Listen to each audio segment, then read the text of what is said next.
Bueno, el pasado 11 de noviembre el Papa Francisco designó al nuevo obispo para la diócesis de Rafaela. Bueno, estamos hablando de Pedro Javier Torres, bueno, obispo auxiliar de la arquidiócesis de Córdoba. Bueno, ahora tenemos la oportunidad de conocerlo un poquito, por eso nos encontramos con él vía Zoom. Monseñor, ¿cómo le va? Buenos días, un gusto, me va bien, gracias a Dios, y ya rezando y teniendo el corazón con ustedes. Bueno, un placer tener este contacto con usted. Bueno, para conocerlo más de cerca en su vida de creyente, como pastor, ¿podría compartirnos aspectos suyos que considera significativos, bueno, de la realidad familiar, de su camino sacerdotal, también de su ministerio como obispo allá en Córdoba? Bueno, a ver, trato de hacer un resumen.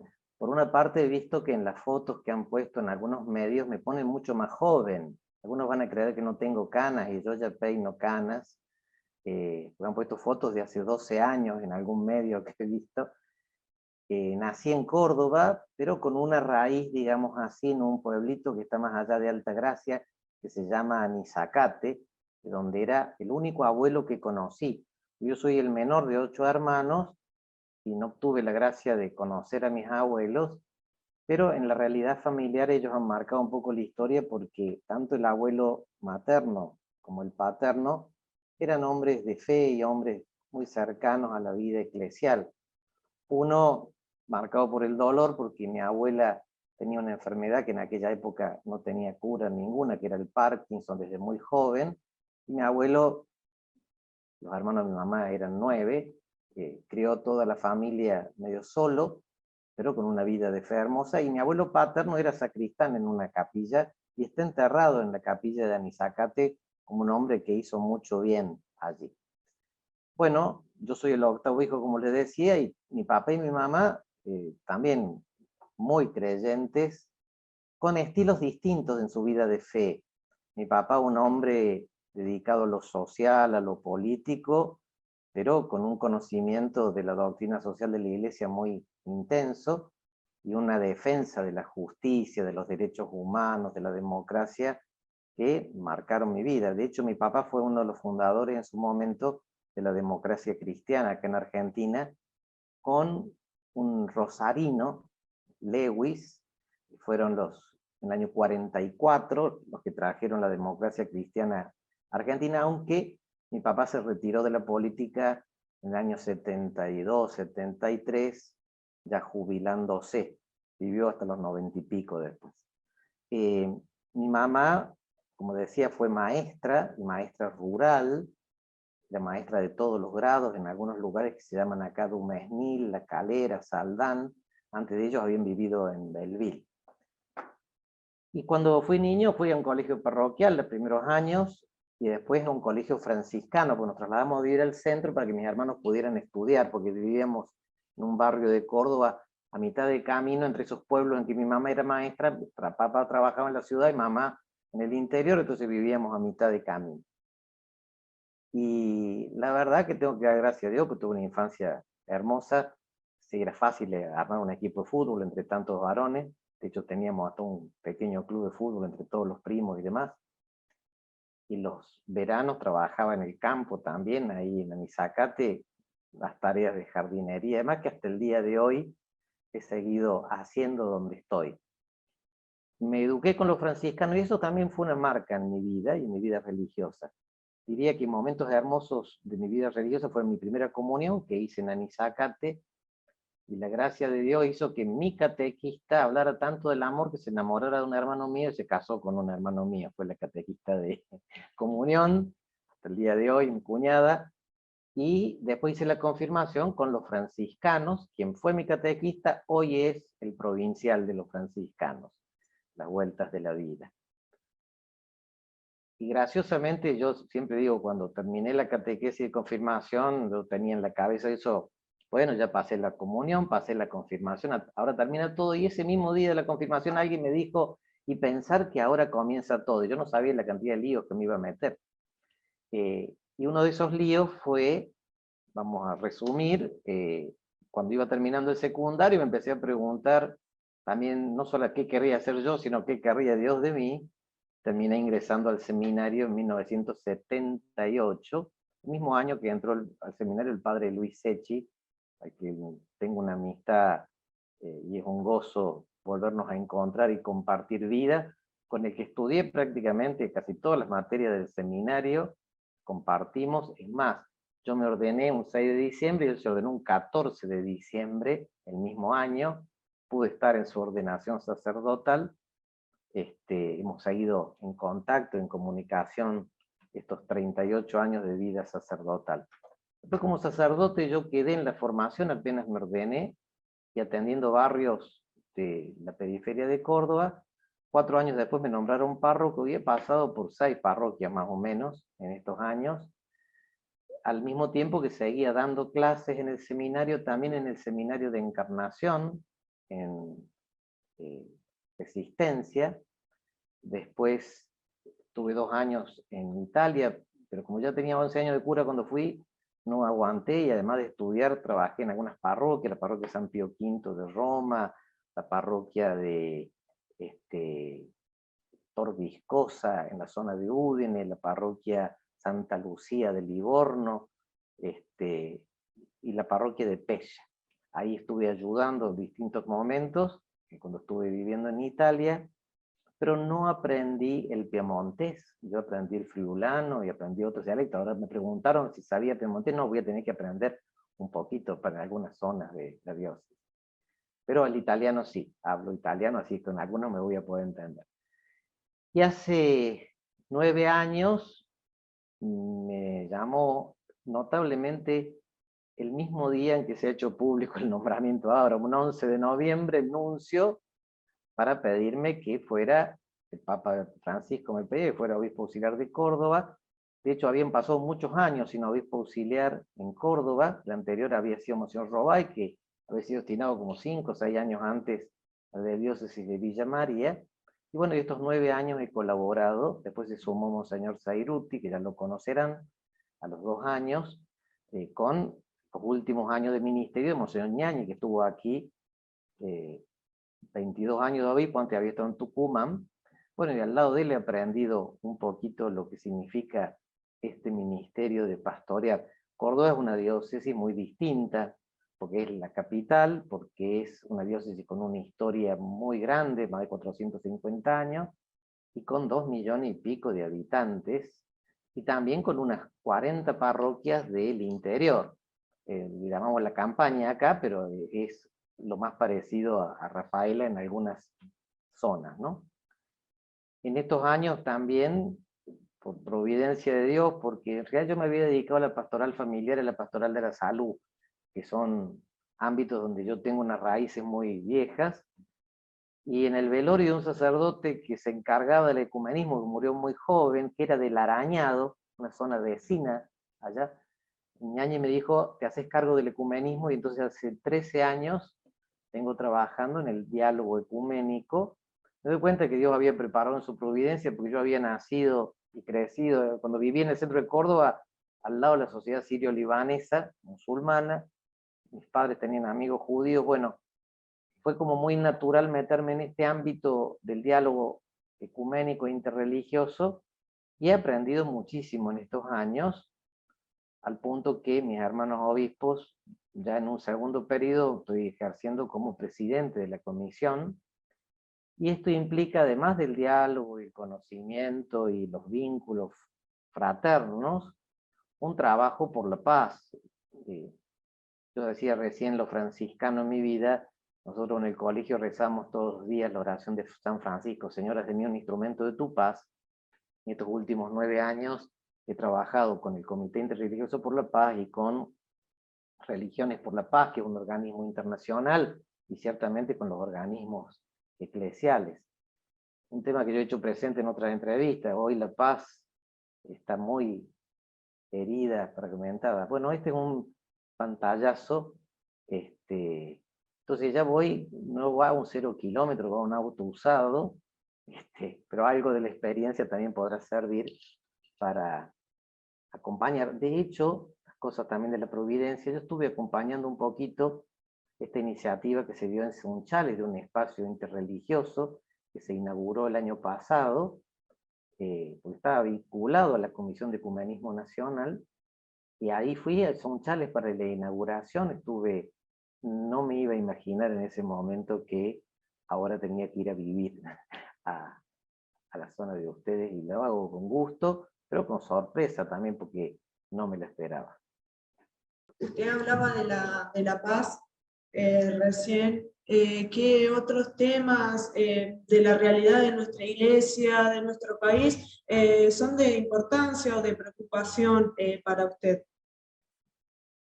Bueno, ciertamente en estos años, no ahora, sino que viene desde hace muchos años, las crisis económicas que se han ido profundizando han creado situaciones de pobreza que afectan a muchos sectores, una mitad del país, y es una preocupación el trabajo por la justicia, el trabajo por una cultura del trabajo, por una cultura de la honestidad.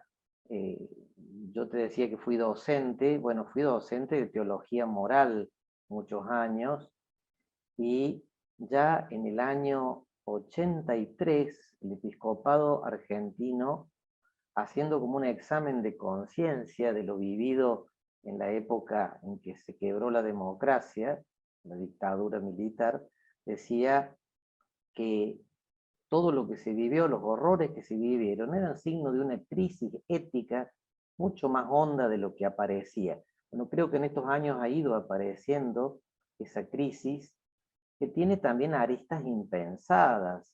Ningún sociólogo pudo prever lo que iba a significar el fenómeno de la droga en el mundo, y también que ha golpeado o golpea a nuestra patria, tanto como adicción como por narcotráfico, que son dos realidades, una de fragilidad y de gente herida, que sé que se ha hecho mucho y se hace mucho en la diócesis de Rafaela, con centros de acompañamiento, rehabilitación, y otra que es la que se visibiliza más en la situación de inseguridad de Rosario, pero que es un problema no solo de Rosario, lo vivimos en Córdoba. De hecho, el Comité Interreligioso por la Paz, donde he trabajado, acompaña muchos conflictos. También hemos acompañado conflictos que han vivido algunas comunidades por estos dramas. Y el conflicto del mundo económico, laboral, también buscando siempre a través del diálogo caminos de superación. Yo recuerdo incluso algunas iniciativas con empresarios que se han hecho, que era buscar, bueno, con estas condiciones reales de nuestra patria de hoy, qué caminos de salida ven, porque hay que encontrar un dicho que a mí me ha hecho mucho bien tenerlo: la patria la construimos entre todos, y las soluciones tenemos que encontrarla entre todos.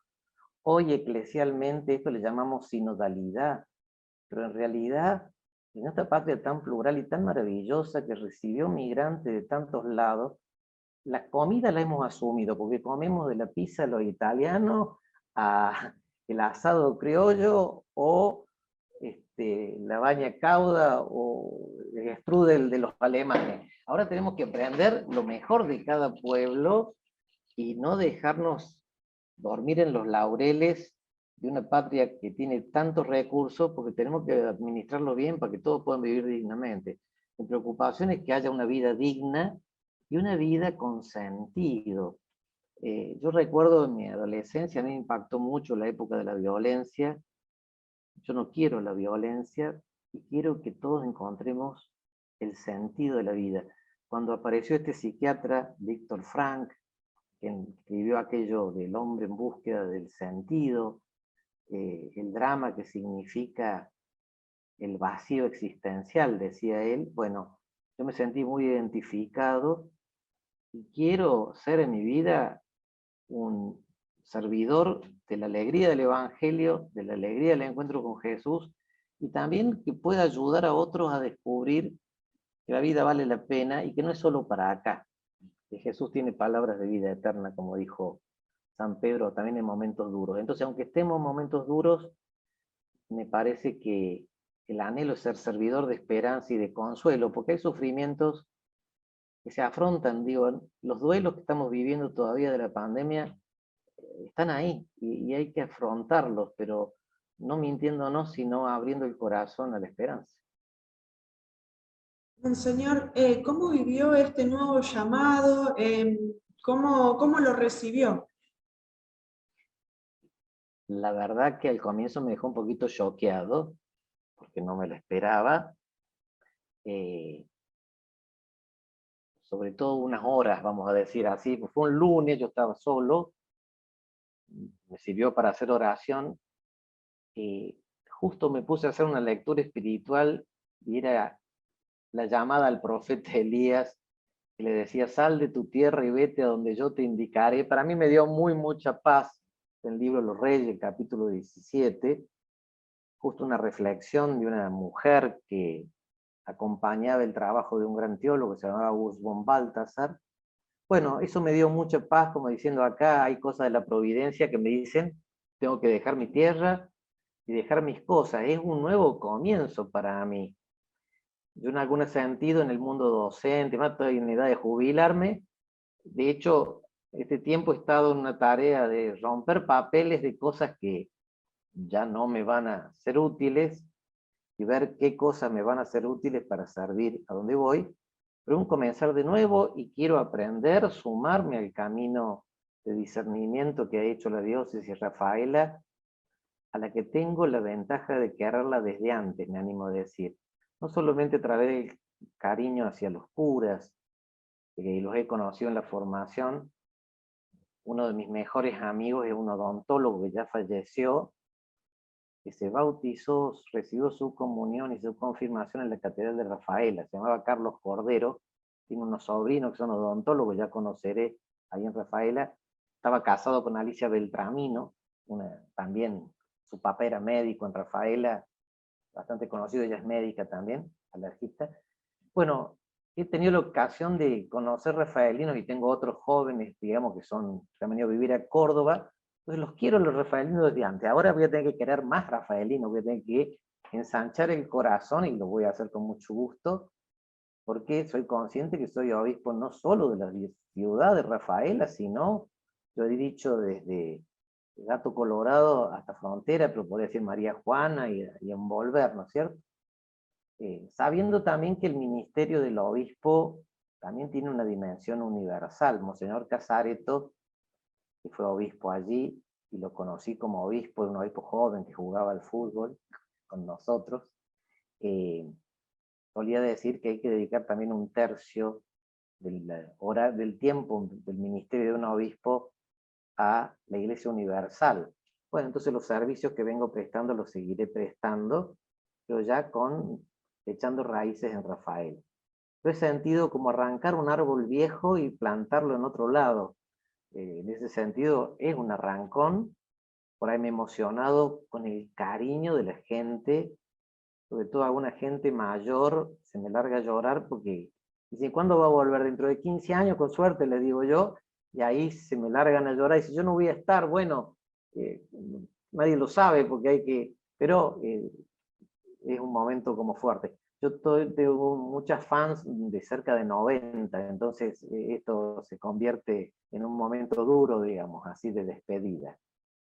Usted comentaba que ya conoce a algunos sacerdotes acá de nuestra diócesis, que conoce algunas ciudades, como por ejemplo, bueno, Sunchales, que estamos a unos 30, 40 kilómetros aproximadamente de distancia. Bueno, seguramente el tiempo de contacto con nuestra realidad diocesana hará que, bueno, que crezcan y maduren, pero ¿ya tiene algún anhelo, expectativas, deseos? Bueno, en relación a nuestra iglesia diocesana, que bueno, como usted explicaba, es una diócesis bastante amplia, ¿no? A ver, de alguna manera, yo conocí también a Humberto Primo en su momento, también Moisés Ville, conocido también algo de Tostado. Eh, Mi anhelo es poder recorrer la diócesis y acercarme a las comunidades. Sé que son muchos kilómetros, pero estoy bastante acostumbrado y mientras pueda manejar, lo quiero hacer. Ya me han dicho que no se puede exceder los 110 kilómetros por hora en las rutas, allá vamos. Pero uno de los anhelos es ese, conocer más hondamente en qué puedo ayudar, eh, a los sacerdotes, que son los primeros colaboradores, a los diáconos, a las consagradas. Hay más consagradas mujeres que varones, sé que hay 3 oblatos, que están precisamente 2 por lo menos de ellos bien al norte. He conocido amigos de ellos acá en Córdoba, me los recomendaban. Bueno, mi primer anhelo va a ser ir aterrizando, pero con el contacto directo. Esto de el encuentro, bueno, vivirlo serenamente, porque yo mediante tengo 11 o 12 años, pero también respondiendo a lo que me vayan sugiriendo los curas, que son los que conocen la realidad y la necesidad también de palabra de Dios, de presencia sacramental, ¿no? Bueno, es usted el 7º obispo de nuestra diócesis y el primero con otra tonada. Sí, sé que Frasca también era de la zona. Los otros han sido venidos más del puerto de Buenos Aires. Yo creo que hay muchos rafaelinos que por lo menos escuchan Cadena 3, entonces me habrán escuchado en la radio.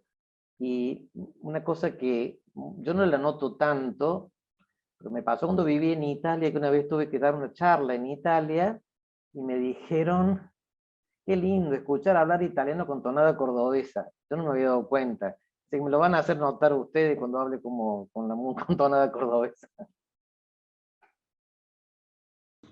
Monseñor, usted es miembro del Comipaz, del Comité Interreligioso por la Paz. No sé si nos podría explicar brevemente en qué consiste, bueno, su trabajo en ese organismo de la paz. Este organismo surge en Córdoba hace 25 años, va a cumplir 25 años ahora, con ocasión de la Guerra del Golfo. Judíos y musulmanes que vivían en Córdoba, y que viven en Córdoba hace 120 años, que habían tenido una relación muy buena, que se rompió después de la Segunda Guerra Mundial. Cuando sucedieron las guerras del Golfo dijeron, ¿por qué no ayudamos desde acá con un ejemplo de paz, exportando paz y no importando conflictos? Y entonces se creó un espacio donde dijeron, busquemos a otros que ayuden a este diálogo.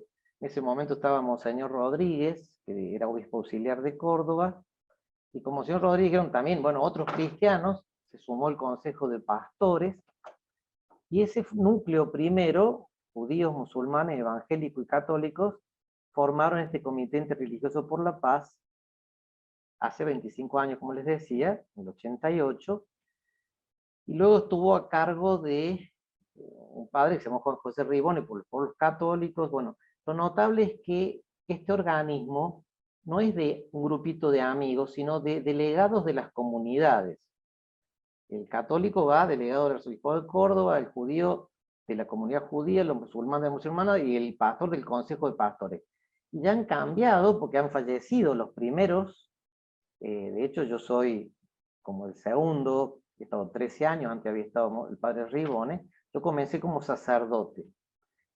Por una parte, en el camino de diálogo, lo primero es acompañarnos, superar prejuicios, conocer las otras tradiciones, crear una convivencia, y en ese sentido nos acompañamos en las fiestas litúrgicas, en los momentos duros también de cada comunidad, y juntos tuvimos un compromiso de promover el diálogo frente a los conflictos de Córdoba. En ese sentido, no solamente participamos en el diálogo, desde hace 20 años hay una columna en el diario La Voz del Interior todos los martes, cada martes va supliendo, ¿no? Tenemos la columna, un martes cada tradición, tenemos un programa que se llama Educación en Valores, que es trabajar con jóvenes, un programa que es un curso, una diplomatura, digamos así, en una cátedra abierta en la Universidad Católica. Hemos participado en muchos eventos de las localidades del interior de la provincia, y también hemos tenido proyección. De hecho, el Comipaz hizo una visita en su momento de diálogo con el Papa Juan Pablo II, con el Centro de Formación de Sheikh musulmanes en el Cairo, con el Gran Rabino de Jerusalén, con el Consejo Mundial de Iglesias. Y en ese espacio de diálogo, por ejemplo, trabajamos en una campaña que se llamó Abajo las Armas, para disminuir la inversión de armas a nivel mundial, y que se presentó en Naciones Unidas, y consiguió en su momento una disminución notable de la inversión de armas, que ahora ha reaparecido con el conflicto de Ucrania como una nueva situación, de un comercio que promueve guerras muchas veces. Bueno, son muchísimas las iniciativas en estos años. De hecho, hemos publicado 2 libros con las columnas, uno se llama Columna Divina, y también algunas travesuras, como esos videos que hacemos para saludarnos entre Hanukkah y Navidad con el mundo judío.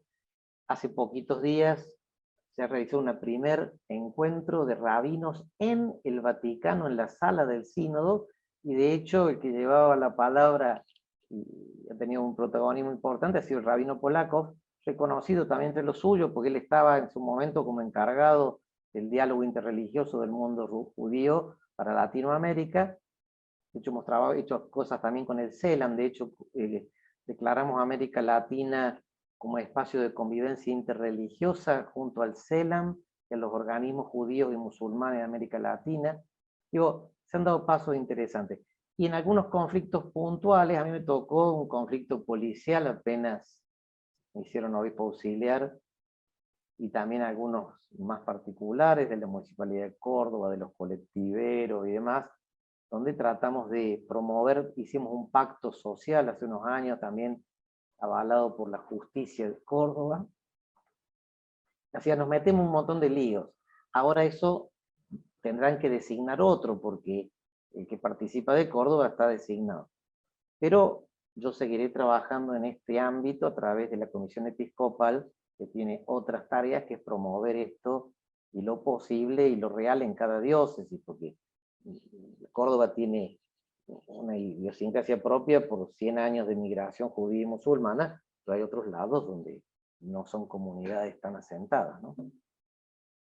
Bueno, Monseñor, se nos termina el tiempo, así que bueno, nos gustaría si puede dejar un mensajito para todos los fieles de la diócesis de Rafaela, que bueno, tan ansiosos estamos de poder recibirlo el próximo 20 de diciembre.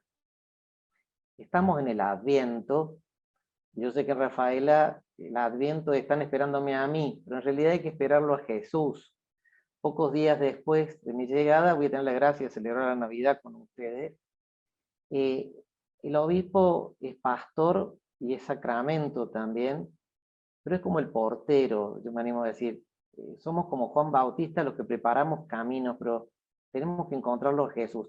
Yo veía en estos días, ayer el festejo frente al triunfo de Polonia, qué necesidad tenemos de alegría, qué necesidad tenemos de festejo. Bueno, hay fuentes y hay alegrías que son pasajeras, como la de ayer, vamos a ver cómo nos va con Australia, pero hay otra alegría que es la fuente de la alegría, que es el amor de Cristo. ¿Qué nos separará del amor de Cristo? La tribulación, la angustia, la persecución, el peligro, la espada, decía San Pablo, Romanos 8. Bueno, mi mensaje es: preparémonos a la Navidad y a descubrir en Jesús la fuente de esa alegría que nadie nos puede quitar. Ojalá que podamos vivirla juntos, plenamente, pero para eso no solo me esperen a mí, así como me esperan y preparan un montón de cosas, preparémonos para recibir a Jesús nuevamente, conocerlo, amarlo y seguirlo, porque solo Él tiene palabras de vida eterna. Gracias por este rato y que Dios los bendiga siempre.